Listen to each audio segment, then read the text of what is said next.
Hi, I'm Clemency Burton-Hill and my book is Year of Wonder, Classical Music for Every Day. My November highlights this month include the first of the month, and it's a very famous piece of music by Ludwig van Beethoven. It's the final movement of the Symphony No. 9 in D major. Beethoven was obsessed with Enlightenment values, and he sets poetry here by Friedrich Schiller. And the whole idea is a celebration of the brotherhood of mankind. And it has one of my favourite lines in it, sung by the chorus, which is, "Be embraced, you millions. This kiss is for the whole world." So my next highlight for November actually comes on the 3rd of the month, and it's a piece called For Now I Am Winter, which seems seasonally appropriate as the cold nights are drawing in.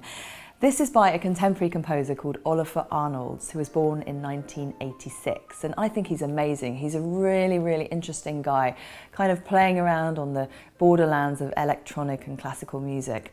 And this piece, for me, just is a kind of radiant shot of light in what can be quite a gloomy month. I really love it, and I hope you do too. My next highlight for November comes on the 8th of the month, and it's a piano quintet by Franck.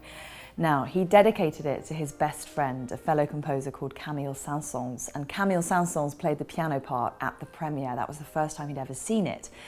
So he dedicated it to Saint-Saëns, but the rumour is that actually the composer Franck was madly in love with his piano student, this beautiful, brilliant musician called Augusta Olmez.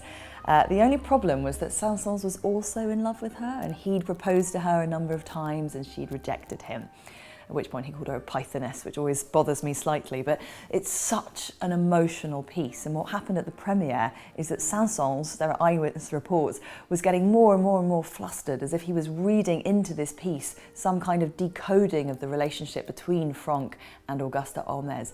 So much so that when it came to the end of the piece, he left the score on the piano and stormed off stage, and he wouldn't shake Franck's hand, and it was a real scandal in Paris. And I love that idea that a piece of music can encode this love triangle between two best friends and the woman they both adored.